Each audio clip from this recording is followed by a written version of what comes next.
Hello everyone, I'm Heath Hernandez, and I'm playing the role as Miguel Miraflor. So you're my favorite.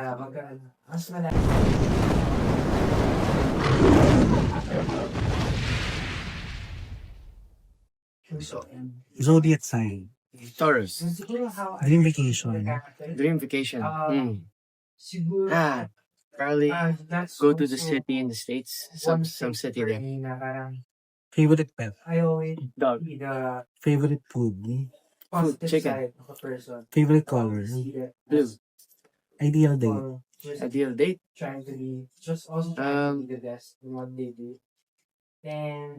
Theme park. Biggest pet peeve. Pet peeve. Ayun yung mga icks, diba? I guess yung basa pa yung spoon nila tapos lalagyan na nila sa food. or ano, yung inuuna nila yung milk bago yung cereal. Nah, cereal goes first. Tell me more about your character and what's the most exciting about him. Character ko si Miguel Miraflor. He's a kid na bigla siyang sumikat kasi his songs are nice, people love his song. Pero that means na hindi siya nagkaroon ng maayos na childhood. He didn't have an ordinary childhood. He was always busy, he had to do work, and his father's very controlling and he doesn't have much freedom. I guess an exciting part about him is kahit na sobrang sikat niya, he likes to perform pa rin na kahit di kita yung mukha niya. Sometimes he hides, kaya may mas, so ano, ayun, he still performs. He loves performing talaga. It's his passion. What's the biggest green flag and red flag about your character? About your? Character. Biggest green flag with my character, I guess, mabait siya and he's understanding. I guess the biggest red flag is minsan mayabang siya talaga kasi he has this attitude sometimes na since he's a star, he has this attitude sometimes na, don't you know me? Do you know who I am? Attitude. Kaya, that's one of his biggest red flags, I guess.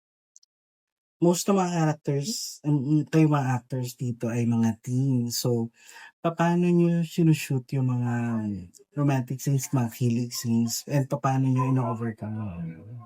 I guess since may bonding na rin po kami outside this show and sa bahay ni Kuya, and may friendship na po talaga kami. I guess, dinadala na lang namin sa eksena and we just add a little bit more, I guess, na acting po since we're actors. And dinadala lang po namin yung comfortability po namin sa isa't isa. And we tell each other, okay lang ba, ganito, ganyan, okay lang ba if I do this, if I do that. So, we assure each other then na we're comfortable and safe.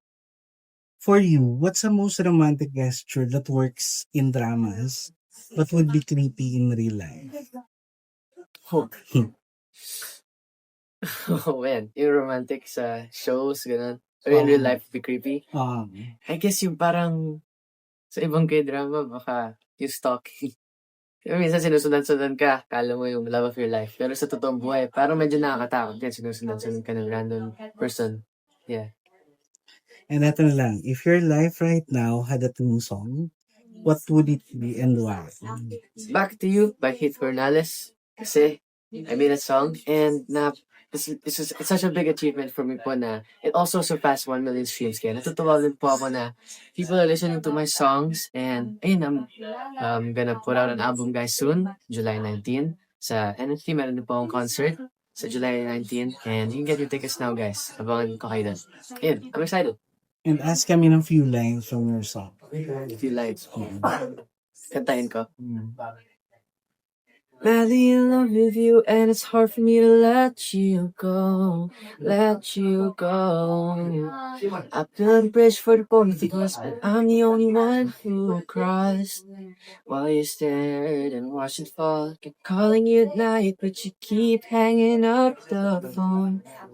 So then I fall apart, but in the end, I still fall back to you. Yeah. Hello everyone, this is Heath Hernandez and you are watching Lionheart TV. Roar!